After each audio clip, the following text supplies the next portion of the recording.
Are you aware that Iruka Online Limited installed and designed a 100,000 capacity church building? Oh yeah, we are the sole distributors of global leading brands all over the world, such as Wafday Light Array, speakers and digital amplifiers, Preseno's digital mixers and studio equipment, Coswell workstations and keyboards, Fender guitars, Mapex drums, Ashdown bass combos, just to mention but a few. We offer flexible payment plan handled by our financial department with 24/7 customer care support system. You can visit our website on www.iruka.com to avoid buying fake products. You can also visit our showroom at number 36 Lagos International Airport Road beside Golden Tulip Hotel.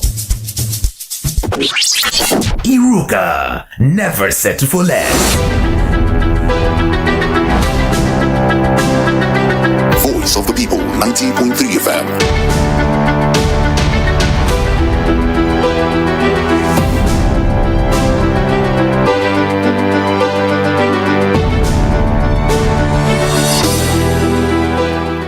A very good morning to you and welcome to Front Page Review and other things in between, because we'll be taking some other stories in between too. And also at 8 o'clock, we bring you another side of this program where we get to talk to people, talk about things and so on. Today is the International Press Freedom Day, where we'll celebrate the freedom of the press. Are we truly free and all that?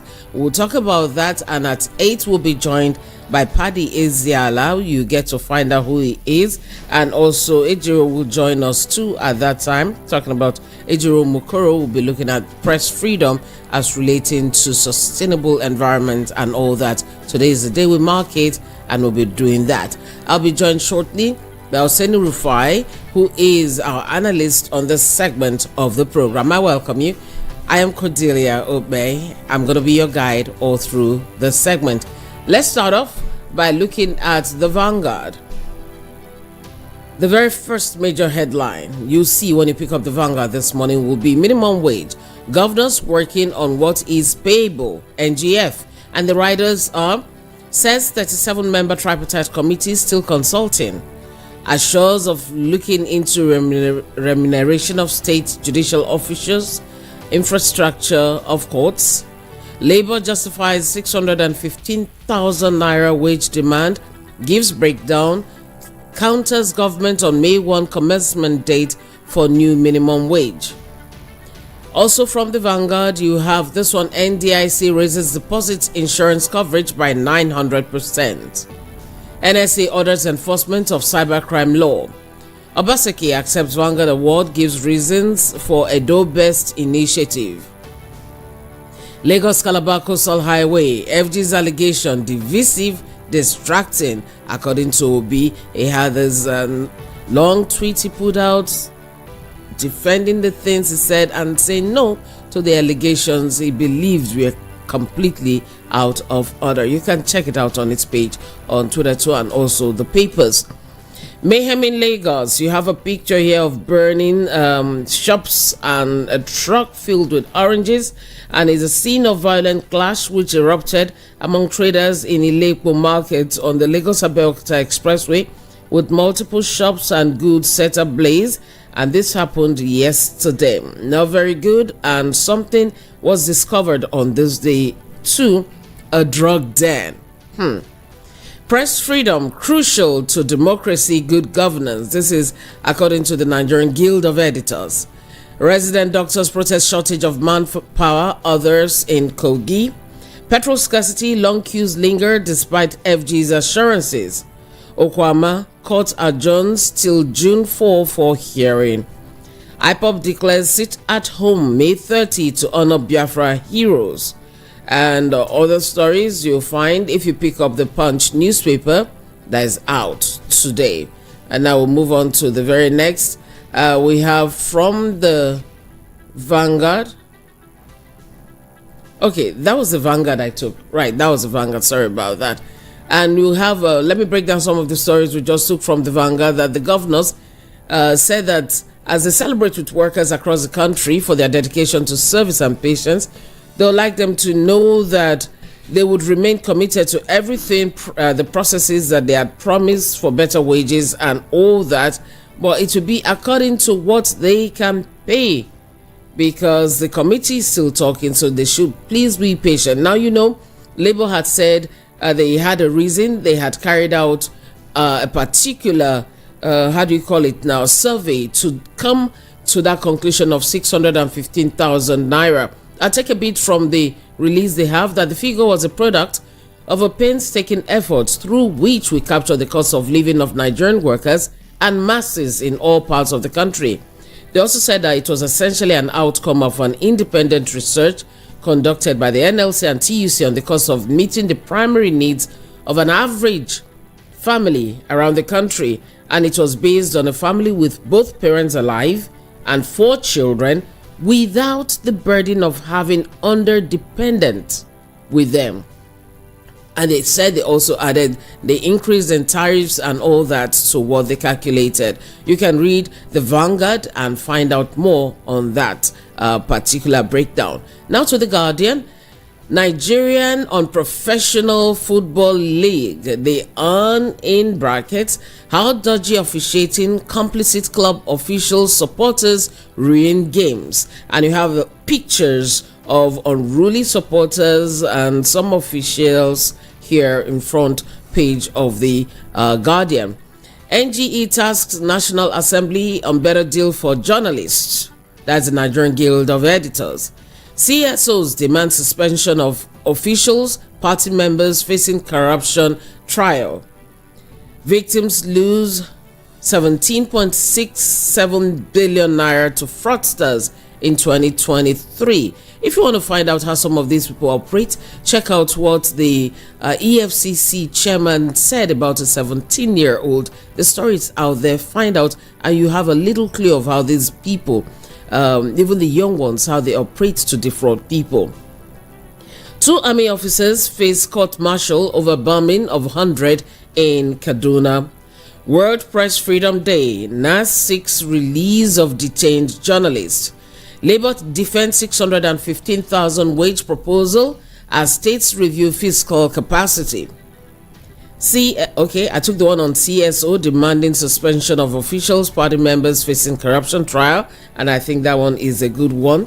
NDIC raises maximum bank deposit insurance coverage to 5 million naira, and petrol scarcity.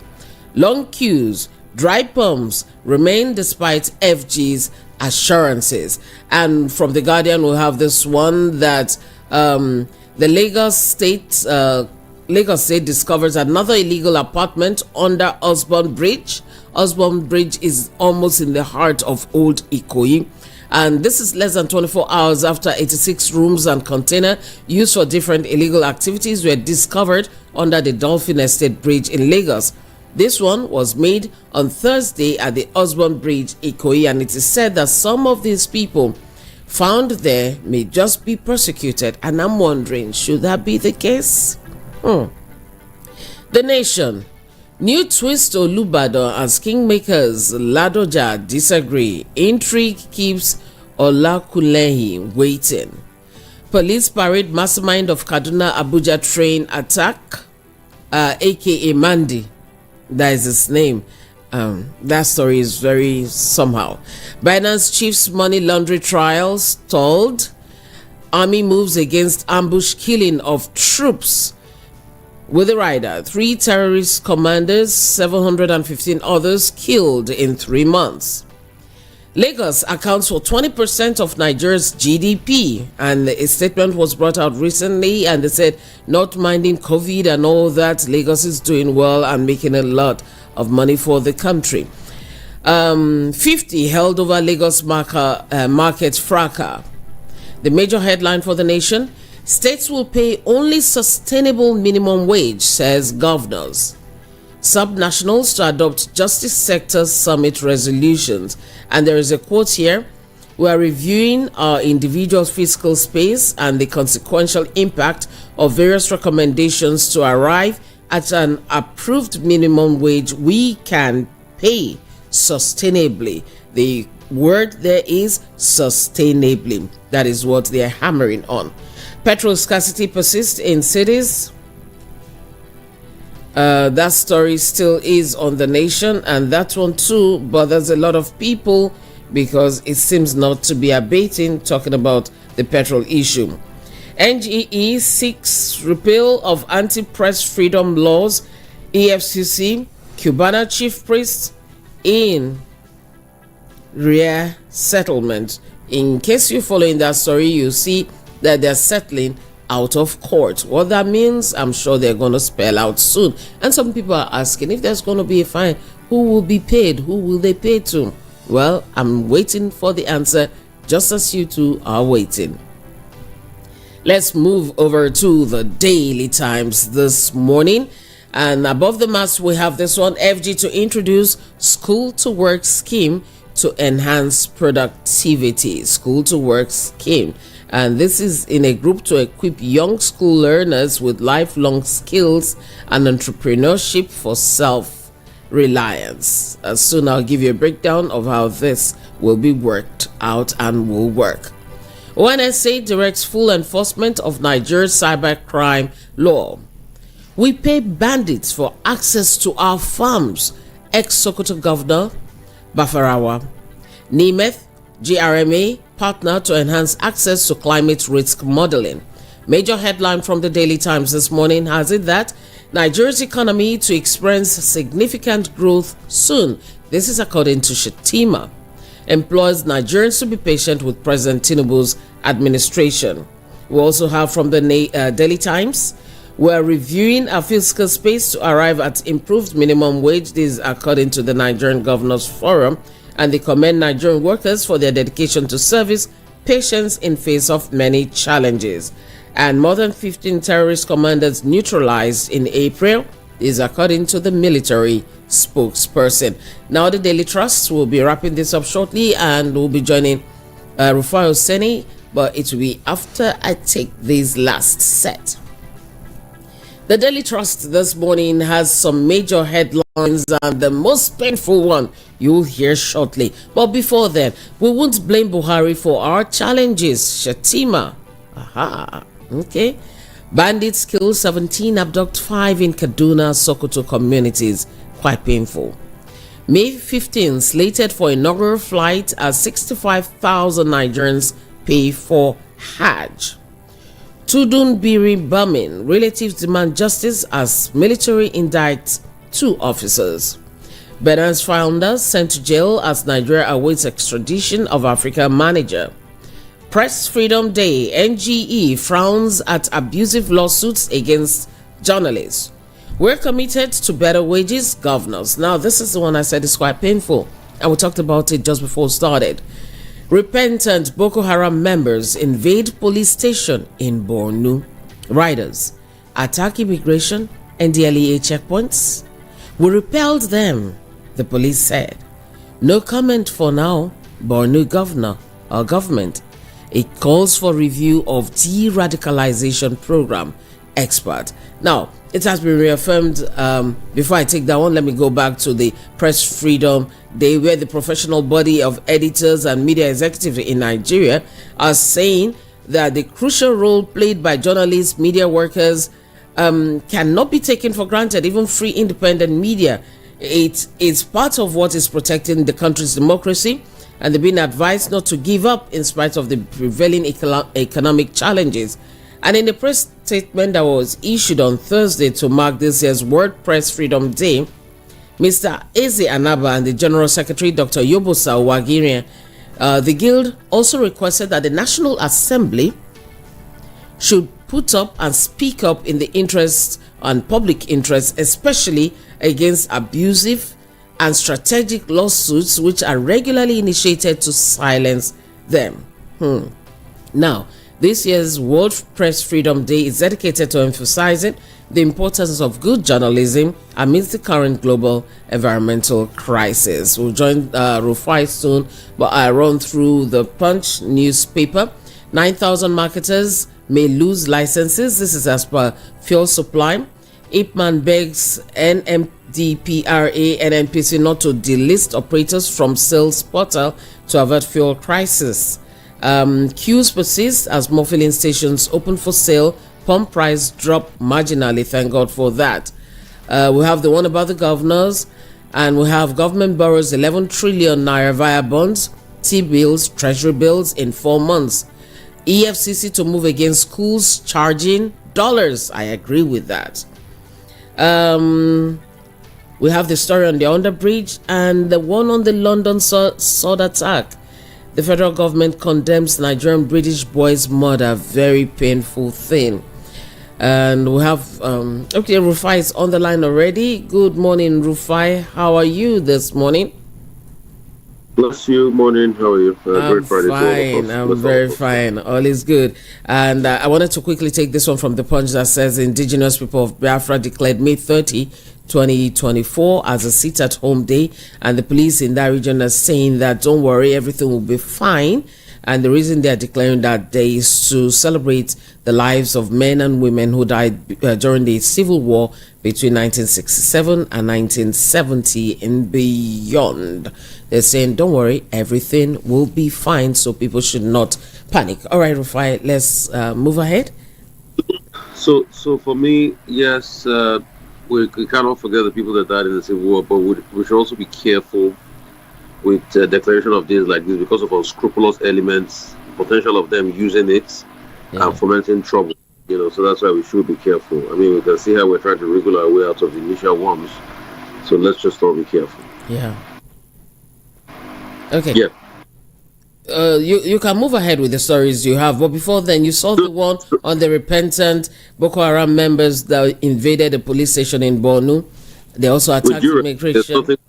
There's not called repentant Boko Haram member. I don't know the fast the government is pushing with that repentant Boko Haram member that now goes ahead to attack people in the police station because they want to release their own. I think government should deal decisively with these people once and for all. They've been radicalized, with a particular mindset of evil, So it's always heavy to remove their minds from things like that. It's almost a heavy job, honestly. Yeah. So I don't believe in all of that. Well, they keep okay. Go ahead, please. Go ahead. No, go ahead. Say what. No, I wanted to say, they keep comparing them with the Niger Delta militants that they were integrated to. Why can't we integrate this? We have some of them guarding the national oil treasures and so on. So why can't we do the same for these ones? Some people keep saying that. That's not reasonable talk because these people are pure criminals. The case of the Niger Delta was a lot different than this, and you see, that talk is political speak. So I don't take people when they say all those things seriously. I also want to commend the police. After 2 years, they say we've been able to get the mastermind of that disastrous Kaduna train incident. Mandy. Very sad that it had to take 2 years, but I also say better late than never. So what do we do to these people after? It's not the one that will go and put them in Suleja or Kuje prison. That prison will break. And they will be able to run away again. After rain. So it's not all that one. We want, proper prosecution and ensuring that rule of law and justice is done. If we don't get that, then we are not ready at all. So as far as me I am concerned, it's a welcome development, but also it's until when we are able to prosecute them, and that's what always eludes us in this country. The fact that we don't say the truth about things will just come and to go like that. The fact that it looks as though criminals are giving a pat on the back. 9,000 marketers may lose licenses, another story. Yeah. IPMAN and MDPR, they are begging as regards the listing operators, from sales. There's been this back and forth, which some people claim is the cause for the surge in the petrol price and the scarcity. But I don't believe so. I think there's more going in there that the NNPC has not been able to tell us. Because since the other day, the NNPC reported that they have ample about 1.5 billion liters. We've not still seen the fuel. There are still queues everywhere. Yeah. And it's still very disastrous on a lot of Nigerians. So I don't even know what they are talking about. You see, the problem with this country is there are too much lies everywhere. Government will tell its own lies to the people. Every other government sector will tell its own lies. Just like you told lie about the mess deal that the revelations are now coming out. So those are things that are making the rounds. And I'm happy that EFCC is now moving against schools that are charging dollars. Yeah. And all of this came to light after that Yaya Bello case, American International School. I mean, how can schools be in Nigeria and be charging dollars? And we are talking about the fact that there's a high requests for dollars and all of that. But everybody charges dollars to be able to hedge, and that's the sad reality of our country. We wouldn't even charge the local currency any longer. Even some vendors do charge in dollars because they say because of the way the dollar is going, the naira is going, their prices remain. So you want to buy this, you want to buy that, they want to make a dress for you and all that. You see the prices in dollars in Nigeria. And you might have a dollar equivalent, but collect that money in naira. That's the way you can boost our currency. It's a currency that we all should spend and we all should welcome. That's our currency. British people will not charge in dollars; they will charge in pound sterling. So you see, there's not been a pushback as regards state governors and this talk about new minimum wage. Governors are now saying that they will pay what is payable. Anyway, they've always done that. Even when we're charging 30,000 minimum wage, I'm not sure a lot of states paid well over 20,000. In fact, some people paid less. The likes of your bill even paid way less than that. And salary. They call cuts and everything. So they paid way less than that. There's another story making the third page on this day, which is a good story about the Seplat Mobil deal. We've got a couple of deals in the oil sector that have been waiting regulatory approval for a while, and because of that, we've not been able to scale through. And it is said that deals like this Seplat Mobil deal, it's something that that if we look at critically can show up our crude oil potential, because the last month's crude oil that we lifted was about just 1.2 million barrels. That's the one OPEC recorded. And the truth is, we are still saying that is also going to reduce. And one of our mainstay for revenue is crude oil. So, and it's because we have a lot of moribund wells, and the fact that these deals are there, that we've not done them. And now that the Seplat Mobil is about to go, she said the next 14 days, if it clears regulatory approval and all the court encumbrances, we'll be able to get on board again. So, I think this is a welcome development. And let's see how all of this pans out, because these are deals that will help this country. Rufai, hold on, please. Let me take you back to that thing we're talking about, state governors, salaries, and civil servants, and all that. And you mentioned somebody who is in the eye of the storm right now, and we're hearing all the monies attributed to him and his sibling and whoever as per monies that have been misappropriated, stolen, or any tag they want to give to it. Now, is it not possible that when such matters arise, the workers in such a state and the people of the state themselves rise up and sue such a person to pay till the last kobo in their account? Can't people do that? Why do we just let them go and they strike a deal with government and they go free just like that? I'm just laughing. What you said now is very funny to me. You just talk like person who they stay in Nigeria. We say that like abroad. We feel change today now. Let me shock you. Is it not the same? Is it not the same youth in Kogi State that this same person impoverished that are going to protest in his favor in Abuja EFC headquarters? Leave our brother alone, they say. Is it not the same civil society that will not defend the people that are going to defend this man that impoverished a lot of people? This same civil society didn't come out when he was paying less than half salary. Is it not this civil society? So you see, the problem is the bastardization of values. Once you give people money, anything for you in this country. You can kill somebody now in this country and be known as a good murderer, as a very renowned murderer, and you give some people money, they will blow your trumpet. There's nothing money cannot do. So if you have a society that is so poor, all they have is money, or it's so poor in moral values that all they have is money, that's what you see. I was ashamed at some civil society people that are going to defend this same so-called person. The same people, now see a chop republic. Now, people go set up all sorts of CFO campaign against this and everything because they want to collect briefs for political clients, so they defend them either on one television, two holding fictitious press conference in various hotels. And amassing people are carrying black. All those things are job. Now job. Sometimes. So is it not the same people that were impoverished that were going to make So that's why I say I laugh. It's not like You know, the other day I was talking with somebody and I say the best way to keep Africa the way Africa is keep Africa poor, because poverty is a tool. They are using poverty as a tool. So when you pick one person from the poor and give them money, they do everything. And it's the same thing I see with the religion too. They prey on the poor people, on the poverty of the pockets and the mind, and they now do what they call philanthropy and all that.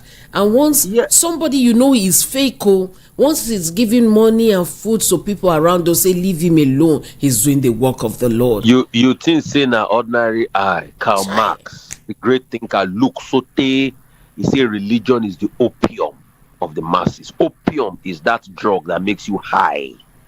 Very high. Religion is the opium of the masses. So you know what they've done? They've deliberately kept Africa poor and dejected. Yeah. So that what they now do is, after they've kept you poor and dejected, they will manipulate you. Because it's easier to manipulate a poor person. And that's why we keep saying, emancipate yourself from mental slavery. None but ourselves can free our minds. You know, there was this very instructive thing that I think it was said, it was what's it called that did it, Stalin, where he was pulling the feathers of a chicken, inflicting pain on the chicken, and at some point, as he dropped the chicken, gave it food, the chicken ran to eat the food. Exactly. That's what our leaders are doing to us. And the West is enabling them. The West is enabling them. I'm sorry, the West is not enabling them because the West doesn't care about you in the first place. Oh no, when I say enabling them, they're enabling them to do the evil they are doing, because when they do the evil, they are gaining. No, so it's not enabling them. The truth is, the West only focuses on the interests of the West. That's all. They don't care about it. Is it the same West too that sold our forefathers as slaves? That said two human beings were worth the price of one white man? Should we go back to the origin of where Black Friday started from? This was how they traded slaves back in the 1800s. That they said two human beings were worth one white man. So you were not even human enough. So is it the same West that you think cares about? They care only about their interests. And when they see your gullible, selfish leaders in Africa, they say, okay, how can we jointly take from you? So our leaders not know himself. So they've never cared about, you will never care about. Or you think because they stopped slavery? No, when they stopped slavery, it was because they were looking for another means to be able to exploit that will not hurt their own conscience. That's why they stopped slavery. They now started taking over these African countries. But in connivance with the greedy African ones. And that's what is happening today now. So, as I was saying, the story I wanted to move on to was about what's it called now? I think I've talked about those deals that are happening. Yeah. You want to talk about generate, make the train can divert sometimes. Rail they derail. So let's derail this train to the FG wanted saboteurs as power generation. I remember. Okay, you see, I don't help you. Go ahead. No, I remember it was Shetima saying that the economy will have worse situation if Tinubu are not done the things done. You see, these are also part of the faulty thinking we have. When you inherit a problem, at first you don't act the one about, you assess the problem. Tinubu will have assessed the situation of subsidies in this country, will have assessed the NMPC itself with a forensic audit of what is even going on there before you decide to remove subsidy in an already corrupt system that now led to a lot of profiteering at the expense of the people and suffering. He will have assessed the forex situation first and make due investigation before he did all of that. So it was his reaction to the problem that was faulty. And they should stop holding briefs. Because this same problem, you could have assessed the situation before you now start to look at how you can fix the problem. Because see, the same place we are about today, we were the same place after the military left in 1999. But Olusegun Obasanjo assessed the situation and he started making reforms that made us, as at 2 or 3 years after, we were already growing at 13%. And that's why you see Obasanjo still gets all the applause today. So it's about how you look at a problem. You don't get impetuous about a problem. But you as the president, you just barely came in. In fact, you are not even resumed in office. You wanted to score a cheap political point by saying subsidy gone. Did you have the fundamental parameters? Had you even sat as one day as president? Okay, do a research. Let's have an independent audit on this subsidy regime before you said subsidy gone. You didn't do all of those things. So now you are trying to exonerate yourself from the problem. It doesn't make the problem go away. You didn't assess the problem properly. It's pure and simple. All right. Can you take less? Yes. That's why when he now saw the situation, he didn't even do an empirical study on the effect of inflation or removal of subsidy. That's why when he now saw the situation, the next thing you now announced in July, just a couple of months, you announced May 29, subsidy gone. As at July, August, you say we'll hold the price of petrol products because I don't want Nigerians to suffer any further.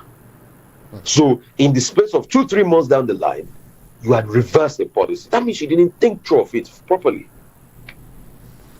All right, Rufai, you have to move on now, I know, but before then, let's do a quick one on Press Freedom Day. In a minute or less, share your own experience, because I know we're looking at Press Freedom Day from the angle of sustainable or sustaining the environment and all that, but generally that phrase, press freedom, what have you experienced so far? And NGE, they are talking about, that's Nigerian Guild of Editors, are saying the House should step in and stop people from having all these abusive lawsuits and so on. Every time now they say they won't sue you. We will sue you. We will sue you. and I think Press Freedom Day, if I'm going to make a dedication, I'm going to dedicate it to that first news editor that was taken up because he wrote a story and that was manhandled, kept in military intelligence detention. And that's a reflection of what our country has become. And we must all speak against that in accordance with, the tenets of what is happening now, climate change conversation, the environment, making sustainable environment for growth and development. I think that man's story is a reminder that all of us are not free in this society. Because almost all he did 14 days he was there, right? He got his story. Olatunji got his story. He reported his source. When he reported his source, then he was taken up and said he must mention his source. They don't call me, I beg. I have to leave you. Bless you, my sister. All right, bless you. Enjoy your day. All right. Bye. Okay, and the guy reported his source, but then he was being asked to name his source. And one cardinal rule of our game is you never reveal your source. And he was being made to break that rule. He stood his ground. Well, the ombudsman has been brought in. Let's see what the outcome of that is. And as Rufai dedicates this day to him, I also dedicate this day to people like him and other people who've experienced death, pain, grief, and all in the line of duty as pressmen. You're listening to VOP 90.3 FM in the city of Lagos. I'll be joining you shortly for your own take on some of the stories. But before then, we'll take a quick commercial breather and then we'll move over to you. And I'll let you know those will be joining me at 8 as we look at the Press Freedom Day. Stay with us. I'm Cordelia Obey.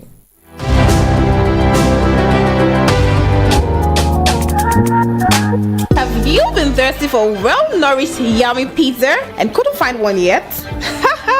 What you ordered versus what you get, right? I understand. Let me introduce you to the premium pizza and ice cream in town, all the way from the US. Romeo's Pizza and Coldberry Ice Cream. So sweet, so yummy. Visit the new Romeo's Pizza outlet, 22 Latif Salami Street, Ajao Estate, by the Lagos International Airport Road. For more inquiries, call 0816 320 9783 or 0816 321 0945. Romeo's Pizza and Coldberry Ice Cream. The light in every school.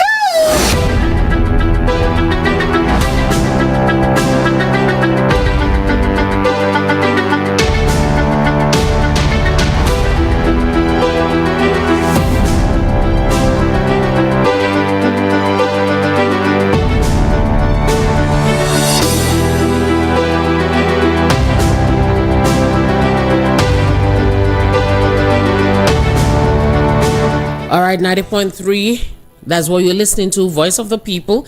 And today, to mark Press Freedom Day, is an international day. It's recognized all over the world. I'll be having two guests right after Kizzy K comes in to give us the sports headline on the dot at 8 a.m. Right after that, we'll be joined by Paddy Ezeala, better known as Patrick Ezeala, but we call him Paddy Ezeala. He was one time press officer of the Cross River National Park and also the African Communication Officer of the World Wide Fund for Nature, WWF, and is a member of African Communications Network of the organization. I'll tell you more about him, and he will share his own bit. He is currently the publisher and editor-in-chief of the Development Agenda magazine and editorial board chairman of Daily Times. He will join us, and that's going to be right after sports at 8. But right now, Anejiro Mukoro, our regular, will also be here with us to share her experiences. Right now, let's start off with your messages, and I'm going first from YouTube. I have yours, Emmanuel Isong. It is obvious that our leaders and security officials have not learned their lessons from the NSAD's protest. We'll have trigger-happy police officers killing Nigerians today, or we still have that. What's a shame. Former Sokoto says they still pay terrorists to get access to their farms. You're talking of the former governor, and the government still hasn't done anything about that. Now, repentant Boko Haram members are now attacking security officials. Should I be laughing or crying right now? I think we should cry, laugh. Both of them together. Good morning, Oga 404. You call me Queen. Oh, that's so sweet. Thank you. Ola Adewale, good morning to you. You're sending us greetings from ATL. 404, you say that, Rufai, stop deceiving yourself for our Nigerians. Why are you crying? But you love one Nigeria. I didn't get that. Okay, let's move on. Oladewale, do Nigerians know their right from left, but should they beg the government if they are conversant on how the system works? And should they continue to call on God if the Creator has acted? Okay, we have more here. The conversation can continue there. The number you'll be calling is 0700 903 903 903. That is 0700 903 903 903. That is for regular calls, and for WhatsApp 0817 175 6338. You could also send your messages there and call there. Good morning. Hello, good morning. How are you? Good morning. I am fine. This is Sikan calling you from South Kenya. You're welcome. Good morning. Yes, that's true. It is because of the heat that make the country begin to crack. Right. Now, this situation of this country is so sad that every day we are having bad news that are not good to us. And I pleaded with you, say, please, even if you mean going into the bottom or the inside of the newspaper to give us one good news to balance it up. But I gave you some good news. I gave you some good news today. Probably, maybe I did not have it. You missed it. Please. You missed it. Okay. Yes. This weekend, I just want to give my mind free. I will be listening to other people talking. Okay. Thank you, and have a good weekend. Have a good weekend too. Some of the stories we brought were actually good, and we have to blend everything the way they come. All right. I take your messages. Good morning. How are you? Hello. Turn down the volume on your radio set. Good morning. Good morning, Madam Cordelia. Good morning. How are you? Fine, thank you, God bless you. Okay. Thank God it is Friday. Yes, so Peter Osifo, right? Yes, my name is Peter Osifo. Right. I'm calling from Abaranja in Ikopu. Go ahead. Then I want to speak on the issue that treaty. What was the name? That is Kobana Chief Priest. Yeah. So the Kobana Chief Priest is saying that he wants to withdraw the case and settle out of court. You understand? I don't think he's the one who will be withdrawing the case now. It's the EFCC that brought the case against him. They're just saying, okay, let's settle out of court. Yeah. Okay. be that as it may, I want to say that what is good for Bobrisky is also good for Cubana chief priest. That is that. And then hold on, let's go back on that. What is good for Bobrisky is it depends on what Bobrisky and his lawyers pleaded and also asked for. It depends on how your lawyer runs it. Now, it has nothing to do with what EFCC is doing or the court is doing to this. Your lawyer, what did your lawyer do? How did your lawyer fight for you? What was the case like? Right? Okay, carry on. Okay. So my own point is that what is good for Bobrisky is also good for Cubana chief priest. And the sense that Cubana chief priest did not plead guilty at the issue. But as long as he's calling for settlement out of court, that is that. Then on the labor force talking about 615,000 minimum wage, I believe that is too much. The minimum wage, in my own opinion, should fall between 80,000 and 100,000. All right, thank you. And I repeat what I said. It depends on the lawyer and what they put on the table. It has nothing to do with how you understand. Anyway, I've said what I had to say. Mayor from Ikoto Egbe, that is Martins Duru, aka Mayor from Ikoto Egbe. You say good morning. Another good news in Nigeria. So no, come on, that you're being sarcastic there. You say these criminals ought to be condemned, put in jail, but the Nigerians say chose to look opposite side because they're from certain region of the country. Well, that's what you think. The criminals are everywhere. So okay, all right. That your statement. Oh goodness. Good morning. Hello. Good morning.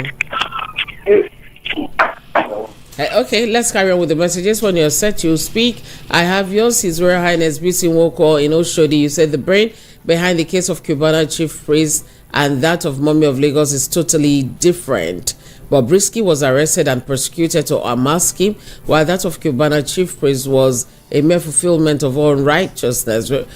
This you're just speculating. This is what you think. Is that the case?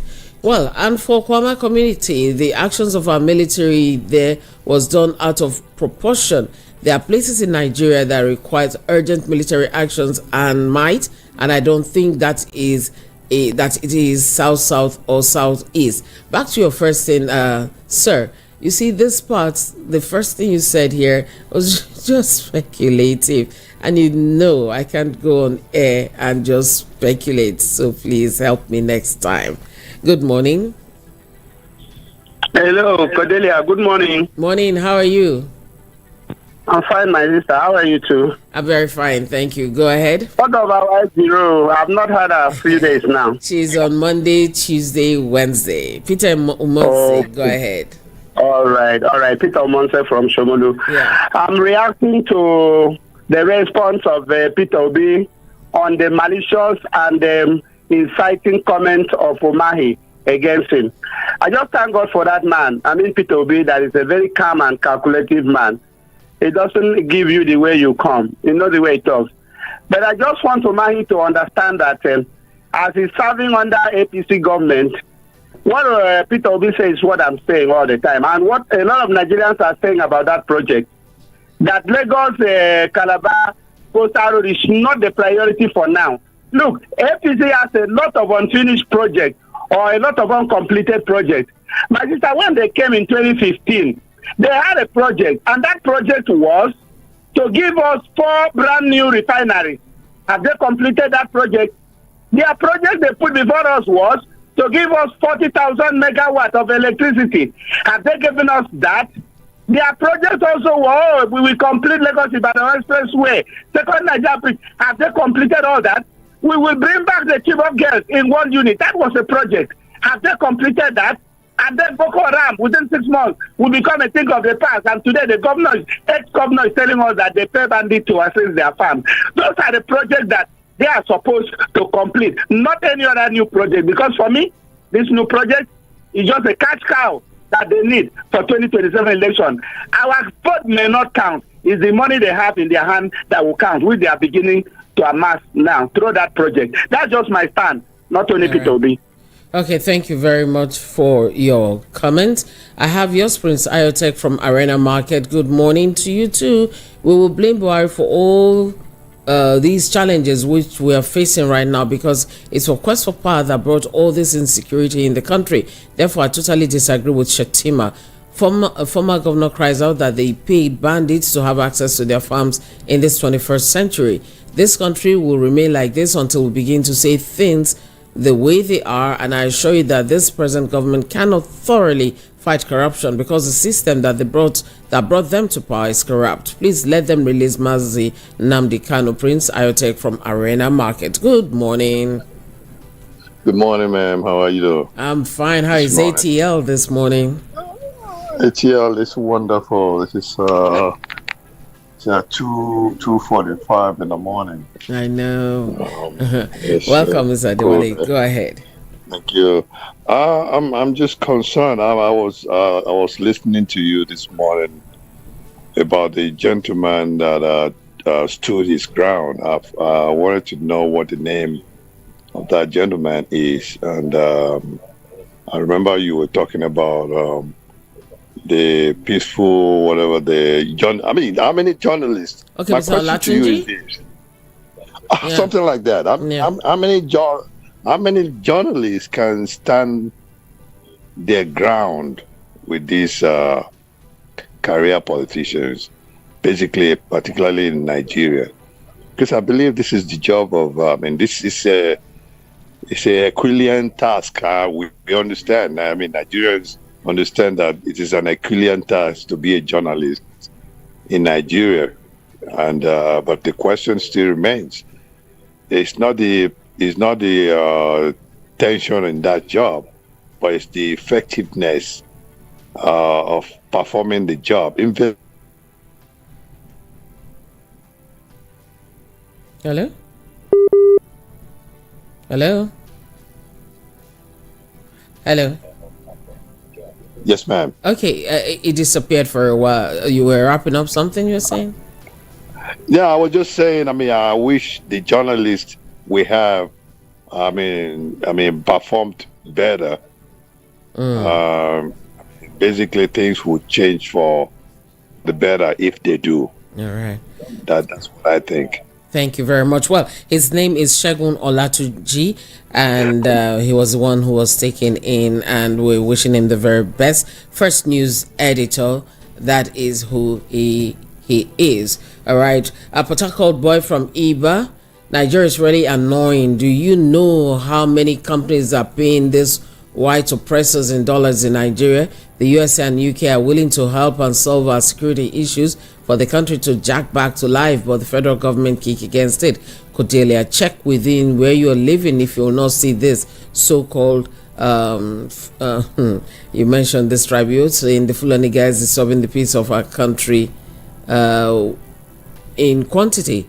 This so-called leaders are intentionally killing a Nigerian educational system to render us useless just because of their selfish interests. People are dying of hunger, and this government is embarking on Lagos to Calabar Coastal Road worth trillions. Do you know how many refineries that amount will build or repair and take poverty out of this country? Please, who's advising this Tinubu government? Port Harcourt boy from Iba, I think he has advisors. Good morning. Yeah, good morning, Cordelia. How are you? I'm very well, thank you. How are you? I'm fine. All right, go ahead. Yeah, I just want to... say your name first. Yeah, my contribution. Okay, this is Joshua from Yemen. Oh, welcome. All right, go ahead. My take this morning is just on a two basis, on the journalist and also the Boko Haram, Boko Haram that went to invade police station. Look, it's like keeping a pussycat with a leopard, and you say later it will change to pussycat. It's not possible. It's not possible. You know, I always say that there are two things we must do in Nigeria until we tell ourselves the truth. Number one, they ban history. If you cannot learn from the history, then how will people learn? And number two is the constitution. If the constitution is working, I think even journalists, the government official, and the politician will be running for journalists. because they don't want to be exposed. I'm telling you the truth. In Spain, there was a time a one official beat a traffic light. Journalists, they were running after this woman to interview, because when they got her, that she would be put to prison, because they will interview her to get that she will use her mouth to confess and fall into the law. I think until we start to do all these things, number one, let the law, and the journalists also, you people also have to help concerning the law amendment or having a new constitution.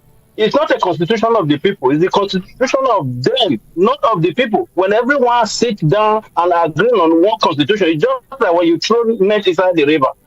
When you throw net inside the river, then when any fish that comes inside, they know it's coming out of the water. That is just the truth. All right. Thank you very much. Thank you. And have a beautiful day. Hello? Hello, good morning. Good morning.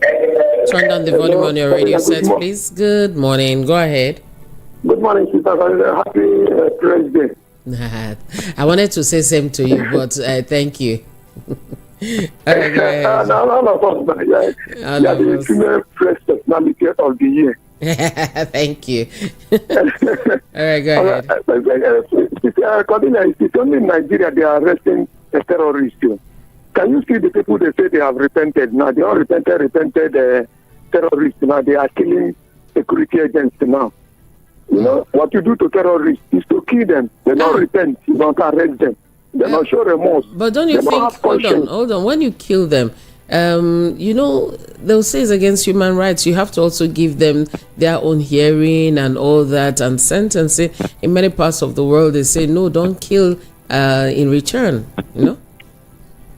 If somebody that carry AK-47, he come and set a single village at place, kill people at random, shoot sporadically, and kill people with AK-47. I will not say that if you kill, you will be killed. If you are the armed robbers, they kidnap people, they go and dehumanize people in the forest, and you are now putting another law so that will favor them. And they don't regard the law when they enter and start killing people. They should also kill them. So we are killing them. They would have reduced by now. Look at this man that say he cannot enter his. This Bafarawa, former Sokoto man that say he cannot enter his farmland. This man has 10,000 hectares of land. That is 150,000 plots of land where he's planting both corn and so many things. He said that his flour mill now has closed because of it. He has run away. He cannot enter there.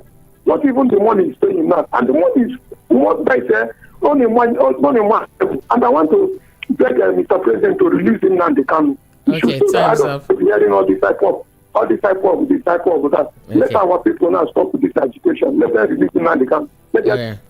Okay, thank you. Time's up. But everybody must face the law too, and everything must be done legally. Extrajudicial killing, no, I don't think that is allowed. Hello, good morning. Hello. Hello, good morning, Precious. Just to say kudos. Oh, Precious. Your wonderful work. Precious, this is and you're embarrassed. Come on, yes. So you keep us entertained over here. Thank you, Barrister. But let's do some naming, some change of name now. This is Cordelia. Precious is in the evening. Don't worry, you'll get used to it.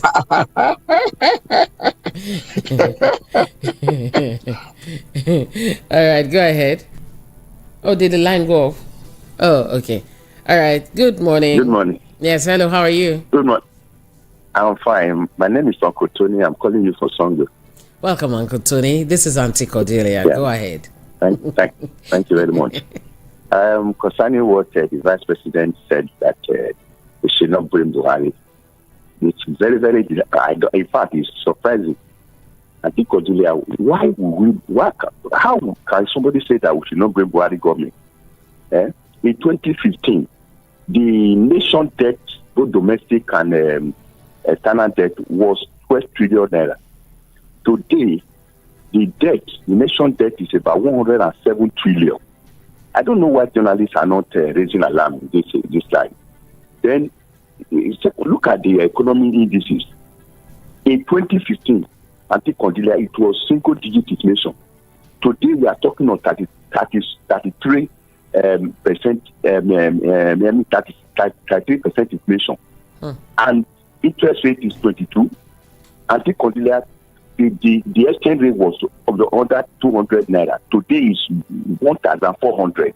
That it was even more than this before. Look at the kind of life Nigerians are living today. So how can somebody tell me that we should not blame this government? Okay. And anyway, let me stop for that. Good to know. Thank you very much. Thank you. All right. I'm going to take time now to read messages. That's what I'm going to do right now. From Evans, a.k.a. Elder General Isheroshu, you're saying Hopus Odima should make sure investigate that. Where did this one come from? Please, there is nothing like repentant Boko Haram. Those miscreants are foreigners that need to be dealt with in a hard way. Peter, good morning to you. You say Peter Obia and his obedient members should put their face with shame. I wish the coastal road will come. Oh, you say they should hide their face in shame. You wish the coastal road will come to reality. Mr. Benjamin from Apapa, thank you very much. You could have said that without the first line. Anyway, next time. Dio from Fagba, I have your message here. I also have yours. Okay, you're trying to type yours. I see you tried calling several times. Good morning, Madam Cordelia. This is AY from Mushi. No journalist is free in Nigeria. Don't let us deceive ourselves. Aye, so you say I'm not free? Oh, no. Wow. You have your message here. You say you are indeed a voice for the voiceless. That is such a good inspiration. That means we're doing what we're doing right. Thank you so much. Peter from Germany. Good morning, sir. Corruption in Nigeria is pervasive and deeply ingrained in the country's political and economic systems. One of the main causes of corruption is a lack of transparency and accountability in governance. Weak institutions, ineffective anti-corruption measures, and a culture of impunity have allowed corruption to thrive at all levels of society. The emergence of Boko Haram can be attributed to the influence of political extremists and zealots within the northern region. It is imperative that we undertake a restructuring of Nigeria as a necessary step towards addressing this issue. That was Peter from Germany. And I have yours. Good morning to you, my brother. My name is Sunday Uzo Wa Biafra. My question is, all this talk on the radio and other media outlets, what effect has it brought to this nation?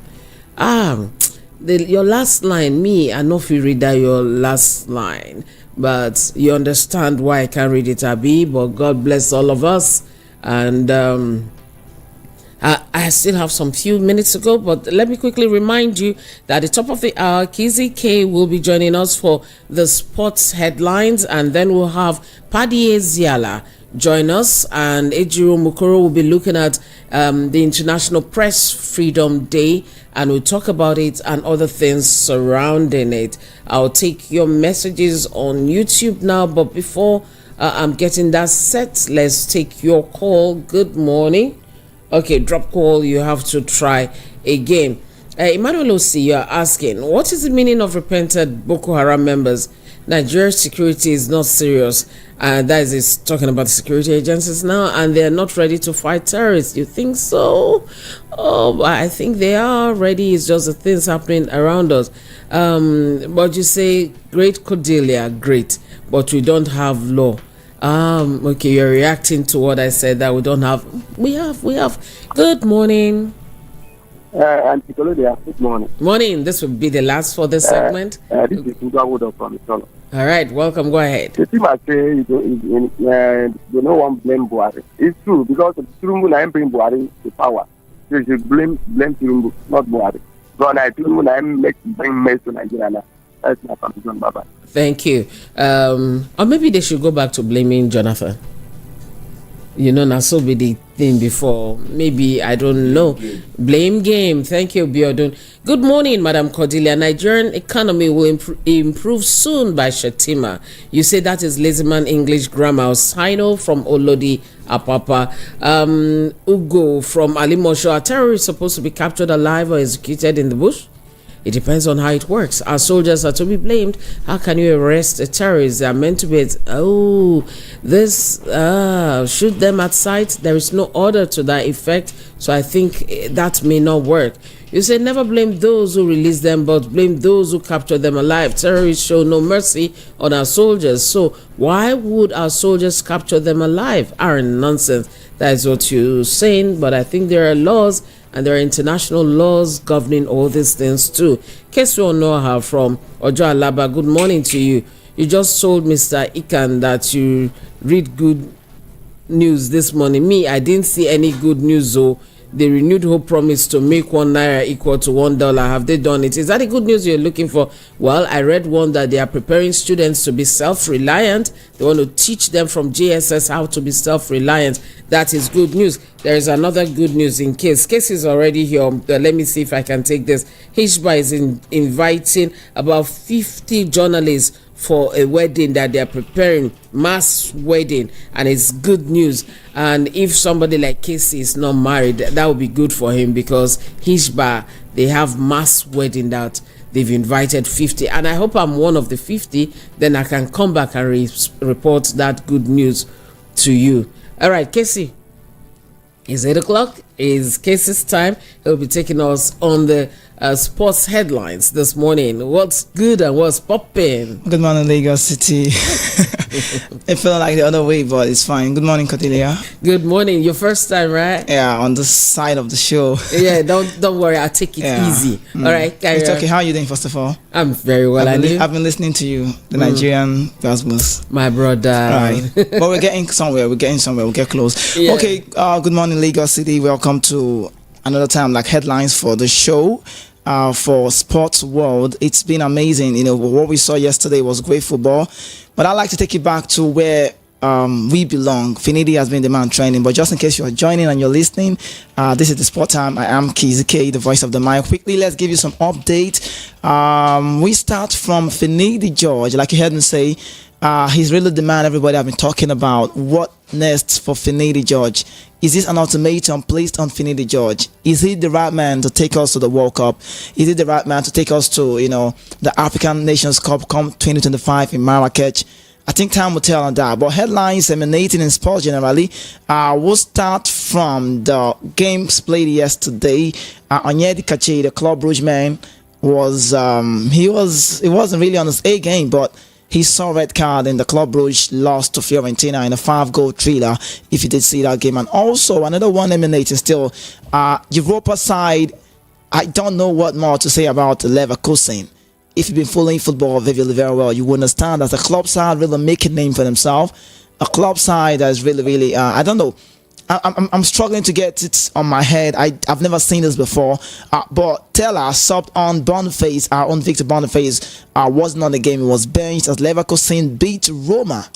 Guess what? It wasn't just a beating Roma. They beat Roma at Stadio Olimpico rather in Daniele De Rossi's face. And I don't know what the reverse will be. But also, Ademola Lookman's Atalanta drew to Marseille in that very game. But quickly, let's talk about another one that happened yesterday. I could say congratulations to every Chelsea fan all over the world, with Nigeria to be exact. Yesterday, Tottenham Hotspur's Champions League hope was dented by Chelsea.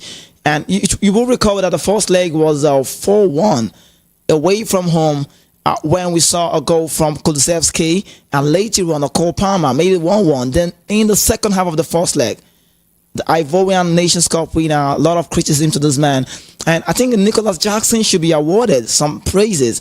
He's really, really been in the news. A lot of British fans are really, really saying a lot to him. I know he's not really trying, if I'm to say on that part, but he needs to up his game. But I feel like for a man like a Nicholas Jackson, who has faced criticism and also playing this way, I must say congratulations to that man. Chelsea yesterday 2-0 against Tottenham Hotspur, and that's the headline. I'll give you more update on that later on. So ex-Man United manager rejects Bayern Munich job. His name is Rangnick, and also picking it back home, new Super Eagles coach Finidi George explains his favorite tactics and style of play. So this one will be on the pen and pad. I'll let you know later on the show. Then Finidi to open Super Eagles camp with home-based. Finidi's appointment, some say it's like, I don't want to say the other way, but some say it's like a false job. Some say it's a financial constraint. Some use the word, they say it's an ultimatum. But I'm not going to go contrary to that, because the yardstick is he needs to take us to the World Cup. The last time we didn't get close, we don't even know what Qatar looks like, Qatar is beautiful. It's actually a nice place. Yes. But maybe many Nigerian footballers, let me put it that way, because we've not been there. The national team in quotes. We never went to the World Cup. And this time, I don't know how Finidi wants to do it. 2 matches. That's very key. It's a crucial game. And I don't know what he's thinking right now, but let's see. I think Finidi George appointment will give the home base a place because he's the Enyimba manager and very soon he's leaving that job. Well, away from that one, Monike speaks out after losing the job. This is the first time. You talked about Monike. You like him. This is the first time I wanted Siasha. Oh, Siasha is still banned. It's still August, right? Yeah, still August.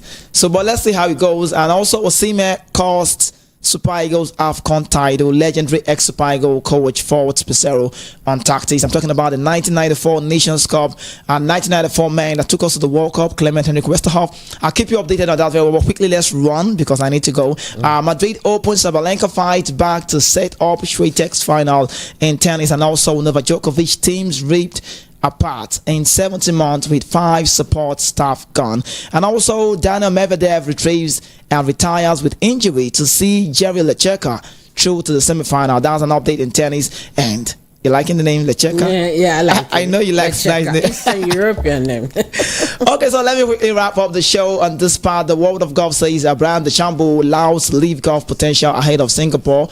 And also Daniel Dubois aims to go through Hegovic like a hot knife through Bofa. That's all I can give at this point in time. But hopefully I'll be back again on the show properly. Just like the headlines. Do well to join me by 10 a.m. this morning for more of this update. Trust me. But a quick one now. Cordelia, permit me to do this apology, right? Well, I've been off from the morning show for like 2 consecutive days, and it felt like something got off me. But I'm back again. Yeah, so you are. Apologies to Lagos City and beyond for the out. I mean, for being out for a while. We were actually trying to work out the time, putting things in place. The management, shout out to the management. Your fans kept asking, where's Kizzy K? Really? Kizzy K? Yeah, you are. Okay, but I'm back. I'm back for good. Thank you so much, Cordelia, for having me on the All right, headlines. thank you, Kizzy K, for being here this morning, and all the best as we move on to other things. This time, I told you we'll be having 2 guests, and I had mentioned them and given you their brief before now. I told you we'll be having the the chief editor-in-chief of the Development Agenda magazine and editorial board chairman of Daily Times newspaper, Mr. Patrick Ezeala, but we call him Paddy Ezeala, and also chief vision officer of Lightre Media and convener of African Global Women in Media Leadership, Ejiro Umukoro. Both of them will be joining us shortly, and we'll be looking at the International Press Freedom Day. Today, the world is taking a look at it from the angle of having, journalism that really takes care to focus on the sustainability of our environment, because the world is having an environmental crisis. Paddy Ezeala has been in that circle for so long. For many years, he's been in the area of conserving our environment, and he is very, very vast when we talk about that. And Ejiro is an enthusiast too when it comes to that area. Why they put that together, let me run through the profile again of our guest. Patrick Ezeala. He was the one-time press officer of the Cross River National Park and also the African Communications Officer of the Worldwide Fund for Nature, WWF, and being a member of the African Communications Network of the organization. He has held several other positions, including being, for more than 6 years, the Senior Manager, Media and Public Affairs of the Nigerian Conservation Foundation, NCF. He was also the Corporate Affairs Manager of First Guarantee Pension Limited. A tested marketing communications expert, Mr. Ezeala, developed the communication strategy for the West African Regional Office of WWF in Abidjan, Cote d'Ivoire in 1999, the communication plan for the West African Marine Eco-Region of WWF in Dakar, Senegal, 2002, and the West African Regional Communication Strategy for Oxfam America in 2010. It was Oxfam West Africa Regional Communications and Campaigns Coordinator, and currently the publisher and editor-in-chief of the Development Agenda magazine and editorial board chairman of Daily Times newspaper. And for Lady E, That is what we call her, Ijeoma Egwuatu. She's a Pulitzer Center recognized investigative journalist, fellow of Wole Soyinka Center for Investigative RE1, United Nations Agency for Global Media Changemaker award winner, and a multi-award winning broadcaster, journalist, cultural leader, media trainer, mentor, to mention but a few. She's the Chief Vision Officer of Light Ray Media and convener of African Global Women in Media Leadership. I have both of them now. Good morning, guys. Hey, good morning. Good morning. Nice to have you join us. And we're celebrating the International Press Freedom Day with a focus on the environment. But first, let's start off from talking about press freedom. How free are we actually? Paddy, let me start from you. Well, it depends on where you find yourself in the world. In some countries, the press can be said to be free. You know that it goes, together. Where the people are free, the press is usually free. Where the people are in chains, the press is also in chains. You can understand why the freedom of press, freedom of expression, is enshrined in most constitutions where there are democracies. So it goes also in tandem with the fact that the press, the freedom of the press is derived from the right of the people to know. You see, so they go hand in hand. Relatively in Nigeria, we still express ourselves, but there are some inhibitions. It may not be draconian, it may not be dictatorial, but the press may not be receiving the kind of support they deserve. They may not be receiving the kind of reward that they deserve. They may not even be working with things like insurance, so many things. In other words, if you compare the average pressman and the average banker, compare the average pressman and the average sportsman or any other profession, you realize that the press people are most times struggling. Why is this? So there are societal inhibitions that make the press not to be as free as they are supposed to be. Freedom is not necessarily, or absence of freedom is not necessarily when you are jailed for writing a story or when you are stopped from doing certain things.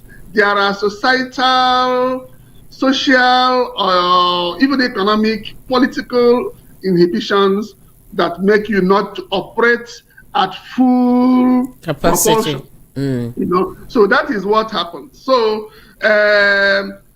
some parents today, if your child comes up today and say, "Oh, I want to be a journalist," some people will think twice.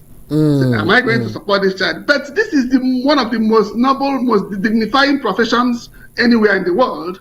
It gives you a name. People know you all over the world. People know you everywhere. People know you for believing in something. When you come, people look at you. So there are many reasons why one should aspire to be a press, but because the reward system could be perverse. There could be other inhibitions that even when you become a pressman, you don't achieve your full potential. Okay. So these are some of the things that I see as inhibiting press freedom. It's not only when a journalist is arrested, in jailed, or even shot or something like that. Soldiers are also being shot and things like that. There are risks in every profession you do. Okay, but let's join it. Okay. There should be societal, that people should be free to do their work the way they should. Okay, Ejiro, your take on this? Yes. I'm glad we always have a day we set aside for World Press Freedom. It is significant that we have this conversation from time to time. A journalist is, first of all, a citizen, and every citizen has a right to freedom of expression. Inherent within that is the reality that because we are members of the Fourth Estate, the Constitution has enshrined within it the rights of women and men to actually have the press freedom. So what we need to do in Nigeria, and this is my call on this conversation today, is so that the entire media organization, whether they are as bodies from born to Broadcasters Guild of Nigeria, to NUJ, NAWAJ, to Nigerian Guild of Editors, which I'm also a member, and other bodies I also belong to, who are situated within this space of journalism, communication. It's time we get the legislature to really put in print that there should be press freedom as enshrined in other countries and overseas, like in Netherlands and even a few other one or two African countries. I think in Ghana, yes, Ghana actually is stated clearly in Ghanaian constitution that there is press freedom. So for me, one of the go-to goals we must achieve today in this conversation is the right of the journalist to be stated in our own constitution, made into law by the National Assembly, that there is the freedom of press in our own country. This is important because if a law or an instruction or a guideline or principle is not written down, right, it does not have teeth, it doesn't have power. So that's my conversation today, and that is what we should really amplify. Then two, let me just say that with the conversation of how newspaper came in 1859 in Nigeria, with the Reverend Townsend, and also the conversation of how men became the dominant force, as it were, the dominant voice, the dominant gender, right, in the media space. For a long time, it was called gentlemen of the press. And it's understandable because they dominated that space. Women were made to be in their homes, be in the kitchen, be in the market. If they wanted to do business, that was where they were limited to. But today, we now have a situation where there is inclusivity. There's an evolution within the journalistic space. And now it's no longer gentlemen of the press. Anybody found saying that is discriminatory. Let me correct everybody today. Yes, if there's anything you're taking away today, is the fact that it is no longer gentlemen of the press.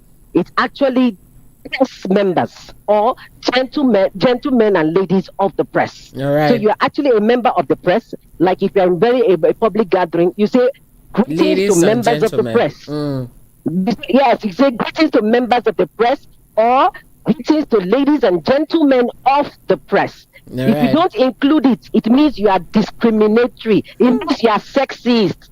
Okay. And a bit of misogyny. Okay, you don't reach. You don't reach. Women must show themselves. Okay, but it's very relevant. Okay, Paddy, let's come to you now. Nobody. Paddy, you see, you've been very active in the area of conservation, and you see that this year's theme is looking at sustainable environment in the midst of a crisis. I've spoken with you before. The time is not very long, so we have like less than 10 minutes to do this. And we talked about the environment in Nigeria dying. And people are saying Nigeria press men and women are not into investigative journalism. That can be very expensive. You head the board of a paper, for instance. How do you guys manage this bit? Are you able to carry out such investigative reporting to really show what is happening in our forests and so on? If yes, do you depend on sponsorship to do that, or how do you raise the funds for your own investigative journalism? Well, the issue there is that, well, let me go historical line. Environmentalism in Nigeria started with the press. If you remember in 1988, when a reporter known as Sheun Ogunseyiton, working then with, I think, African Guardian, or on the Guardian stable, traveled to Koko near Saple, where he discovered a heap of toxic wastes. Yes. That came from a company, an Italian company at that time. The whole country was jolted.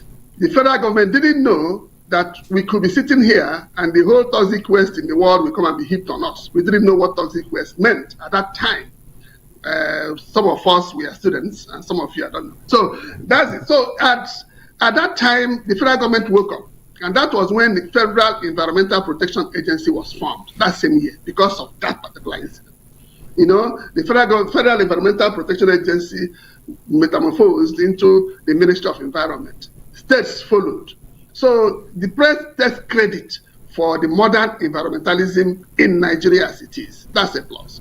And if you look at that too, from that moment down, even the print media, everybody took environment seriously. You now saw people identifying themselves as environmental desk officers, environmental journalists, pages or desk in newspapers, property and environment. Environment became a serious issue and was being reported. And you remember, after some time, the World Environment Summit and all that. So environment became a very serious matter.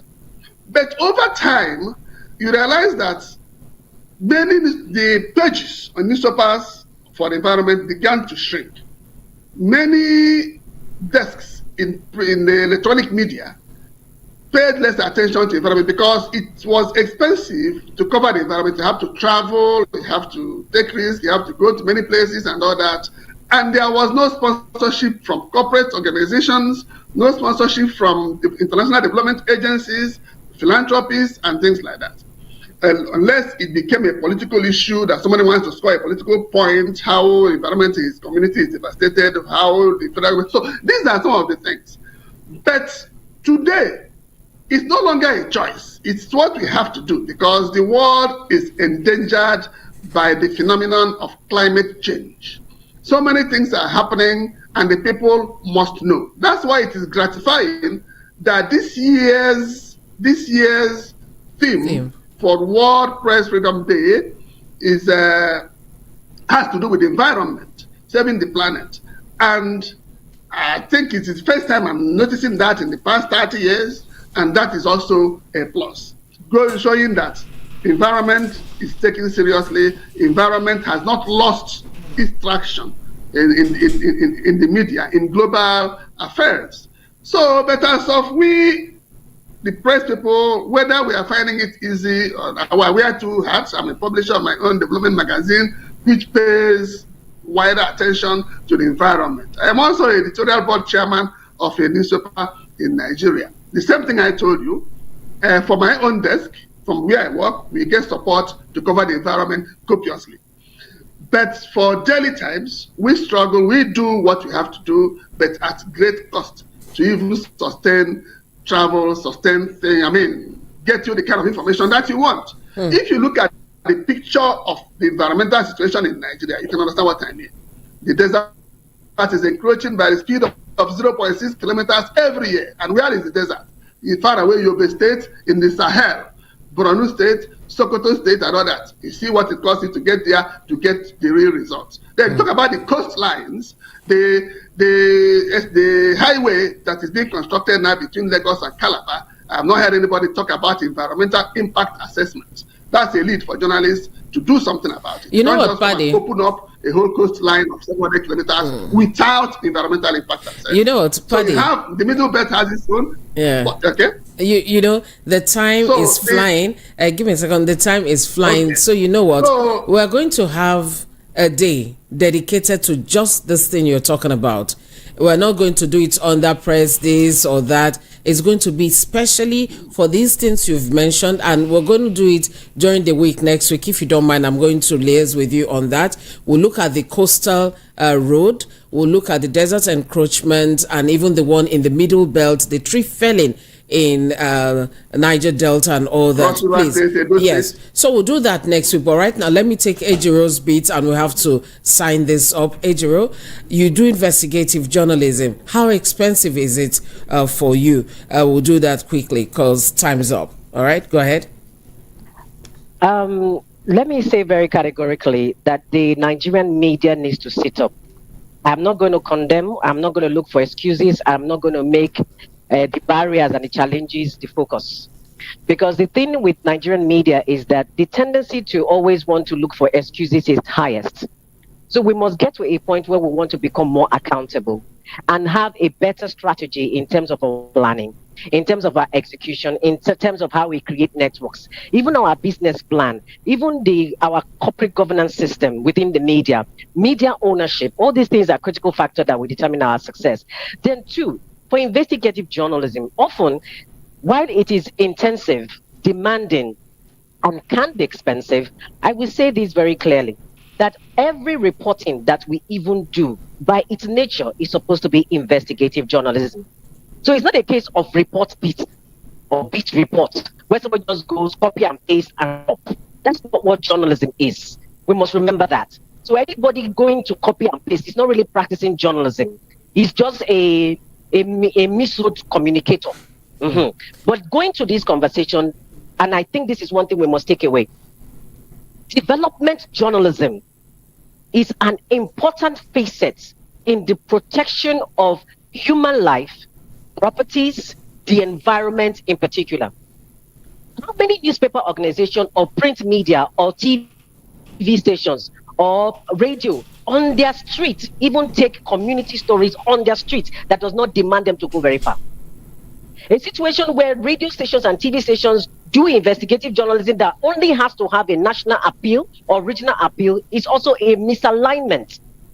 Within our communities, we can do community development stories that are so powerful that they in themselves can even rake in income for people. 2, in investigative journalism, you have to get the right personnel. If you don't have the right personnel who has, 1, the temerity, the drive, the consistency, and the tools and skill sets to do the job, it will become a problem. You need people who are self-driven to be in investigative journalism.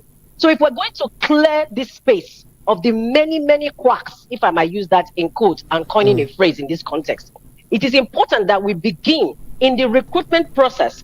And then when we bring in people who have been recruited to be properly trained to enable them to have the tools, because now we're in the digital age and we're in the knowledge era. And whether we like it or not, there are many streams of income and revenue generation that people can tap into. It's just that, let me just be honest, some of us in the media are lazy. 1, in terms of proposal writing, or don't even know it, or are ignorant about the process. And then our network, who do we engage with? So these are the things that can stimulate investigative journalism and help us actually achieve the goal for press freedom relating to the protection of our environment and reporting more on our environment. It's a program planning initiative. Thank you very much, Ejiro and Patty. We have to wrap this up because my time is up. We'll do, Ejiro, your own. We're going to sit down and really have a show to talk about what it takes to be an investigative journalist. That one is for me and Ejiro. Then Patty, me and your own. We're going to run through this coastal road, the environmental implications and so on, and the challenges in Nigeria.